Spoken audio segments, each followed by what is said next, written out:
나 이방원이다. 조선의 기틀을 닦고 왕좌를 지켜낸 자. 누군가에게는 냉혹한 군주였고 누군가에게는 두려운 정적이었던 사람. 하지만 오늘 나는 왕의 옷을 벗어 던지고 그저 한 평생을 치열하게 살아내어 이제는 육신이 쇠하고 마음이 닳아버린 한 인간으로서 그대들 앞에 섰다. 내 목소리가 들리는가? 인생의 황혼이라는 길목에서 문득 뒤돌아본 삶이 너무도 허무하여 발걸음을 떼기 힘든 그대들의 고단한 숨소리가 여기까지 들리는 듯하다. 우리는 참으로 먼 길을 걸어왔다. 뒤를 돌아보면 우리가 남긴 발자국마다 피와 눈물이 섞여 있지 않은 곳이 없다. 그대들도 그러했겠지. 자식들을 위해, 일터를 지키기 위해, 혹은 무너져가는 가정을 일으키기 위해 자신의 영혼을 깎아먹으며 살아왔을 것이다. 나 역시 그러했다. 고려라는 구질서의 껍질을 깨고 조선이라는 새 나라를 세우기 위해 나는 내 형제들과 칼을 겨누어야 했다. 이방 간의 반역을 떠올리면 지금도 가슴 한 구석이 서늘해진다. 한 배에서 난 형제가 나를 죽이려 하고 나 또한 살기 위해 그를 쳐내야 했던 그 비극. 그것은 단순히 권력의 눈먼 탐욕의 결과가 아니었다. 내가 멈추면 이 나라는 다시 혼돈의 불길에 휩싸일 것이고 내 자식들은 갈 곳을 잃고 형장의 이슬로 사라질 것이라는 그 처절하고도 절박한 책임감이 나를 괴물로 만들었다. 그대들도 가끔은 스스로가 괴물처럼 느껴질 때가 있지 않았나. 생존을 위해, 사랑하는 이들을 지키기 위해 내 안의 선함을 잠시 접어두고 독해져야만 했던 그 순간들. 나는 그대들의 그 도끼가 실은 가장 깊은 사랑에서 비롯된 것임을 누구보다 잘 알고 있다. 사람들은 말한다. 왕이 되었으니 천하를 가졌지 않느냐고. 하지만 그대들은 아는가. 가장 높은 곳에 앉아 있을 때 느끼는 그 철저하고도 시린 고독을. 사방이적으로 둘러싸인 기분. 내가 믿었던 동지들이 언제든 나를 배신할 수 있다는 공포가 밤마다 나를 옥죄었다. 심지어 사관 민인생은 병풍 뒤까지 쫓아오며 나의 일거수일투족을 기록했다. 내가 말을 타다 떨어져 창피함에 사관이 알게 하지 마라고 명했을 때조차 그는 그 명까지도 역사의 페이지에 적어 넣었다. 내가 한숨을 쉬어도, 내가 사냥터에서 홀로 느껴도 그 붓끝은 멈추지 않았다. 숨 쉴 구멍 하나 없는 그 압박감 속에서 나는 매일 밤 나 자신이라는 거울과 싸워야 했다. 그대들도 비슷하지 않았나? 누군가의 시선 때문에, 사회가 요구하는 부모 혹은 어른이라는 역할 때문에 자신의 진짜 얼굴을 가면 뒤로 감추고 살아온 세월들. 그 무거운 짐을 내려놓을 곳 없어 홀로 삼켰던 눈물들이 그대들의 가슴에 딱딱한 굳은 살로 박여 있음을 나는 안다. 마음이 복잡하여 가슴이 터질 것 같을 때 나는 궁궐의 화려한 단청과 숨 막히는 정사를 뒤로하고 사냥을 나갔다. 말을 타고 거친 들판을 온 힘을 다해 달리면 비로소 내가 살아있음을 느꼈다. 귓가를 때리는 거센 바람에 구질구질한 잡념을 실어보내고 오직 목표물만을 응시하며 시위를 당길 때 비로소 인간 이방원은 해방감을 맛보았다. 나는 그 과정에서 몸을 존저리 하는 법을 배웠다. 육신이 무너지면 마음의 성벽도 무너지고 마음이 무너지면 내가 피로 세운 이 나라도 무너질 것이기 때문이다. 그대들에게 간곡히 권하고 싶다. 삶이 너무 무거워 견딜 수 없을 때는 잠시 그 짐을 바닥에 내려놓고 산과 들을 보라. 그대들의 육신을 아끼고 맛있는 것을 먹이며 보살피는 것이 결코 이기적인 행동이 아니다. 그것은 그대들이 지금까지 지켜온 삶의 무게에 대한 최소한의 예의자 다음 여정을 위한 정비다. 인생은 때로 도무지 답을 알 수 없는 미로와 같다. 나 역시 국가의 명운이 걸린 중대한 결정을 앞두고는 식음을 전폐하며 잠을 설칠 때가 많았다. 그럴 때면 나는 동전을 던졌다. 척전이라 불리는 그 단순한 행위. 사람들은 비웃을지 모른다. 일국의 왕이 고작 동전의 앞뒷면에 나라의 운명을 맡기느냐고. 하지만 그것은 요행을 바라는 나약함이 아니었다. 인간의 얄팍한 지혜로는 도저히 가늠할 수 없는 천명이 있음을 겸허히 인정하고 그 결단 이후에 찾아올 소모적인 논란을 단호히 종식시키겠다는 군주의 의지였다. 일단 결정이 내려지면 나는 결코 뒤를 돌아보지 않았다. 운명을 기꺼이 받아들이고 그 안에서 내가 할 수 있는 최선을 다했을 뿐이다. 그대들도 지나온 과거의 선택들에 대해 너무 자책하며 밤을 지새우지 마라. 그때는 그것이 그대들의 최선이었고 설령 그것이 잘못된 길이었다 해도 그 또한 그대들이 받아내야 했던 운명의 한 줄기였다. 이제는 그 무거운 회한의 굴레에서 그대들을 놓아주어도 좋다. 나는 내 손에 피를 묻히는 것을 주저하지 않았다. 그것이 나의 영혼에 씻을 수 없는 죄업이 될 것임을 누구보다 명징하게 알고 있었다. 하지만 내가 악역을 자처하며 칼을 휘둘렀던 이유는 단 하나였다. 나의 아들 도가 다스릴 세상은 제발 평화롭기를 바랐기 때문이다. 세종이라는 태평성대에 찬란한 꽃을 피우기 위해 나는 기꺼이 썩어가는 걸음이 되고자 했다. 내가 모든 비난과 원망 그리고 피 냄새나는 역사의 평가를 짊어지고 무덤으로 감으로써 다음 세대는 마음껏 자신의 꿈을 펼치고 백성을 사랑할 수 있게 하고 싶었다. 그대들의 삶도 이와 무엇이 다르겠는가. 그대들이 겪었던 그 모진 수모와 뼈를 깎는 희생은 결코 헛된 공중분해가 아니다. 그대들이 묵묵히 닦아놓은 거친 기초석 위에 오늘날의 풍요가 서 있고 그대들의 눈물 젖은 빵 덕분에 그대들의 자손들이 배불리 먹으며 내일을 꿈꾸고 있다. 그대들은 충분히 아주 충분히 가치 있는 삶을 살았다. 인간관계의 상처로 밤잠을 설치는 이들이여. 나 또한 가장 믿었던 공신들에게 배신당하고 사랑했던 처가 식구들을 내 손으로 척결해야 했던 찢어지는 아픔을 지니고 있다. 권력의 정점에서 느꼈던 그 상실감과 배신감은 인간의 언어로는 다 담을 수 없는 것이었다. 하지만 시간이 흐르고 인생의 황혼에 서서 보니 그 모든 불타오르던 미움과 원망조차도 결국 흐르는 물방울 하나에 불과하더구나. 우리가 그토록 움켜쥐려 했던 그 모든 것들이 결국은 손가락 사이로 허망하게 빠져나가는 모래알임을 깨닫는 순간 비로소 마음속에 고요한 평온이 찾아온다. 누군가 나를 알아주지 않는다고, 진심을 몰라준다고 서러워하지 마라. 나 이방원이 그대들의 그 깊은 고독을 알고 그대들이 흘린 땀의 농도를 기억한다. 나의 아버지는 위대한 창업자 태조였으나 나에게는 평생을 거쳐 넘어야 했던 거대하고도 가혹한 산이었다. 그 산 그림자 아래서 나는 늘 숨이 찼다. 아버지가 일구어 놓은 이 땅을 어떻게 하면 더 단단하게 지켜낼 것인가? 내가 형제들의 피를 흘려 얻은 자리가 과연 정당한 것인가를 묻는 내면의 악마는 칼날보다 날카롭게 나를 찔러왔다. 그대들이 젊은 시절 가졌던 찬란한 포부와 노년에 느끼는 현실의 무게 사이에서 겪었을 그 극심한 괴리감을 나 또한 절감한다.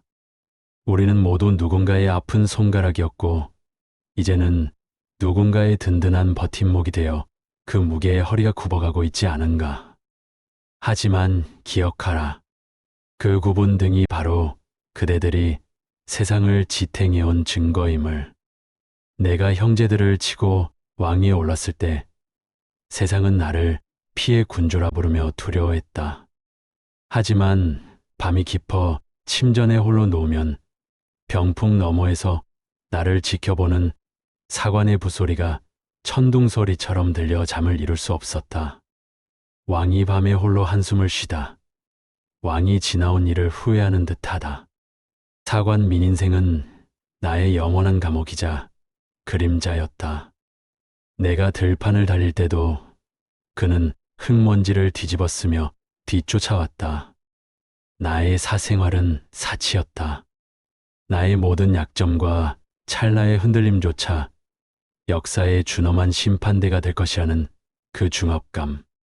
그대들이 사회라는 거대한 톱니바퀴 속에서 끊임없이 타인과 비교당하고 평가받으며 진정한 나라는 존재를 잃어버린 채 허덕이며 살아온 그 세월들이 바로 나의 민인생이었다. 하지만 보라, 세월이 지나고 나니 그 무서웠던 붓소리도 결국은 한낱 지나가는 바람 소리에 불과했다는 것을. 사람들의 입방아에 너무 연연하지 마라. 그들은 그대들의 인생을 대신 살아주지 않는다. 그대들이 문득 느끼는 삶의 지독한 허무함은 그대들이 인생을 대충 살았기 때문이 결코 아니다. 오히려 너무도 뜨겁게 자신의 모든 진액을 짜내어 치열하게 쏟아부었기에 찾아오는 신성한 공허함이다. 마치 사냥을 끝내고 석양이 지는 텅 빈 들판에 홀로 남겨진 사냥꾼의 쓸쓸한 뒷모습과 같을 것이다. 나는 그때 말을 멈추고 거친 땅을 내려다보았다. 차가운 흙바닥에 뿌리를 내린 이름 모를 잡초와 풀꽃들을 보았다. 내가 지켜내려 했던 이 강토가, 내가 흘린 그 많은 피와 눈물이 결국 이 작은 풀꽃 하나를 안전하게 피우기 위함이 아니었을까 생각했다. 그대들이 지켜온 가정도, 그대들이 일구어온 작고 소박한 성취들도 그 풀꽃과 같다. 비록 남들처럼 화려하지 않아도, 세간의 주목을 받지 못해도 그 존재만으로도 이미 우주의 신비를 담고 있는 숭고한 결실인 것이다. 나는 나의 처가인 민씨 일가를 철저히 숙청했다.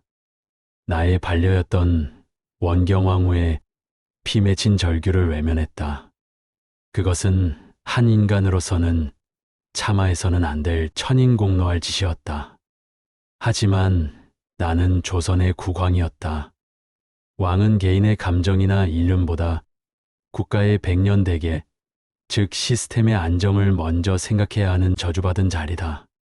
권력이 외척에게 분산되어 다시는 이 나라가 피비린내 나는 권력 다툼에 휘말리지 않게 하려면 나는 내 심장을 생으로 도려내는 고통을 감내하며 칼을 들어야 했다. 그대들도 살면서 가장 소중한 가치를 포기해야만 했던 뼈아픈 순간들이 있었을 것이다. 자신의 꿈을 걷고 자식의 학비를 벌기 위해 비굴함을 견뎠거나 자존심을 쓰레기통에 버리고 가족의 평화를 위해 무릎 꿇었던 그 비루하고도 거룩한 순간들. 세상 사람들은 그대들을 비겁하다, 손가락질할지 모르나 나 이방원은 안다. 그것이 가장 용기 있는, 자만이 내릴 수 있는 숭고한 자기희생이었음을. 마음의 상처는 세월이 흐르면 낫는다고들 하지만 사실 세월은 상처를 잠시 덮어둘 뿐 근본적으로 치유하지는 못한다. 다만 그 깊은 흉터를 바라보는 우리의 시선이 조금 더 너그럽고 깊어질 뿐이다. 나는 생의 끝자락에 이르러서야 비로소 깨달았다. 내가 그토록 집착했던 절대 권력도, 내가 그토록 두려워했던 역사의 서슬퍼런 평가도 결국은 우주의 시간 속에서 찰나의 깜박임에 불과하다는 것을. 그대들도 이제는 남들의 시선이나 사회가 정해놓은 성공의 잣대에서 완전히 자유로워졌으면 한다. 그대들이 일군 그 모든 희생은 이미 그대들의 아이들의 맑은 웃음소리에, 그대들이 성실히 쌓아온 매일의 일과 속에 찬란하게 녹아들어 있다. 척전을 던지던 나의 떨리는 손을 기억한다. 앞면이 나오면 진격하고 뒷면이 나오면 멈추리라 다짐했다. 하지만 사실 내 마음 깊은 곳에는 이미 단호한 결론이 서 있었다. 척전은 내 안에 흔들리는 의지를 마지막으로 확인하고 하늘의 뜻이라는 명분을 얻기 위한 고독한 의식이었을 뿐이다. 그대들의 마음속에도 이미 가야 할 길에 대한 답은 나와 있다. 다만 그것을 밖으로 꺼내어 인정하기가 두려워 주저하고 있을 뿐이다. 이제는 그대들의 오랜 연륜과 직관을 믿어라. 그대들이 살아온 굴곡진 세월이 바로 그대들의 가장 큰 스승이자 지침서다. 운명에 순응하는 것은 결코 비굴한 패배가 아니다. 그것은 거대한 우주의 흐름과 나를 일치시키는 가장 높은 차원의 지혜다. 나의 셋째 아들도 훗날 세종이라 칭송받을 그 아이는 어린 시절 나를 무서워하고 원망했을지 모른다. 아비가 너무 많은 사람을 죽였고 집안 곳곳에 티 냄새를 풍겼으니까. 하지만 나는 진심으로 행복했다. 내 손이 더럽고 추해질수록 그 아이의 손은 눈처럼 깨끗하게 유지될 수 있었기 때문이다. 나는 그 아이가 피 튀기는 정쟁 대신 책을 읽고 아름다운 음악을 즐기며 오직 백성을 사랑하는 마음 하나만으로 나라를 다스릴 수 있도록 모든 굳은 일과 악역을 도맡아 처리했다. 그대들이 평생 허리가 휘도록 일하며 자식들을 가르치고 뒷바라지한 그 눈물겨운 마음이 바로 이것이 아니겠는가. 너만은 나처럼 고생하지 마라. 너만은 이 험한 꼴 보지 말고 꽃길만 걸어라. 그 간절한 기도가 그대들의 삶을 지탱해온 유일한 등불이었을 것이다. 그대들은 인생이라는 전쟁터의 당당한 승리자다. 그대들의 거룩한 희생 덕분에 그대들의 자손들은 조금 더 나은 세상에서 숨쉬고 있기 때문이다. 인간은 결국 누구나 혼자 와서 혼자 가는 고독한 존재다. 천하를 호령하는 왕좌에 앉아 있어도 죽음의 그림자 앞에서는 한 명의 유약한 노인일 뿐이다. 나는 내가 세운 이 조선이라는 나라가 영원무궁하길 바랐으나 결국 삼라만상의 모든 것은 변하고 사라진다는 재행무상의 이치를 깨달았다. 그대들이 지금 느끼는 견딜 수 없는 허무함은 인생의 종착역이 가까워졌다는 슬픈 신호가 아니다. 오히려 이제야 비로소 타인의 기대를 저버리고 온전한 나 자신으로 돌아갈 시간이 되었다는 영혼의 부름이다. 그동안 너무 많은 이들을 위해, 조직을 위해, 가족을 위해 자신을 갈아 넣으며 살아오느라 지쳐버린 그대들의 영혼에게 이제는 진정한 안식과 쉼을 허락하라. 사냥터에서 말을 최고 속도로 달리며 가슴으로 들이켰던 그 시원한 새벽바람이 지금 그대들의 주름진 뺨을 부드럽게 스쳐 지나가길 간절히 바란다. 들판의 싱그러운 흙냄새, 지평선을 물들이는 장엄한 붉은 노을, 그리고 모든 소음이 잦아든 적막한 고요 속에 담긴 우주의 평온함. 이 모든 경이로운 것들이 이제 비로소 그대들의 것이다. 왕이었던 나조차도 살아생전 온전히 가지지 못했던 그 소박하고도 위대한 자유를 이제 그대들은 누릴 충분한 자격이 있다. 그대들이 흘린 값진 땀방울 하나하나가 조선의 단단한 주춧돌이 되었고 그대들의 깊은 한숨 소리가 이 땅을 살찌우는 걸음이 되었다. 나는 역사책 속에 박제된 인물로 남겠지만 그대들은 지금 이 순간을 살아가는 살아있는 역사 그 자체다. 남은 생의 시간은 오직 그대들 자신의 기쁨과 평화를 위해 아낌없이 쓰라. 더 이상 남의 시선에 스스로를 올가매지 말고 그대들의 지친 육신을 정성껏 아끼며 그대들의 마음이 진정으로 원하는 곳을 향해 움직여라. 이것이 내가 그대들에게 전하는 마지막이자 가장 준엄한 어명이다. 우리는 모두 각자의 섬에서 고독한 존재들이나 그 고독의 깊이를 공유함으로써 서로 보이지 않는 근으로 연결된다. 나 이방원의 시린 고독과 그대들의 고단한 고독이 만나 서로의 상처를 어루만지는 따뜻한 위로가 되길 바란다. 그대들의 삶은 결코 헛되지 않았다. 그대들은 충분히 위대했다. 그대들은 매 순간 찬란했다. 이제는 그 무거운 짐을 내려놓고 평안하라. 정말 고생 많았다. 참으로 눈물겹게 잘 살아내었다. 나의 이 거친 목소리가 그대들의 불안한 밤을 포근하게 지켜주는 자장가가 되기를, 그대들의 무거운 새벽을 깨우는 가느다란 희망의 빗줄기가 되기를. 나는 비록 역사 저편으로 사라졌으나 여기서 그대들을 늘 지켜보고 마음으로 응원하겠다.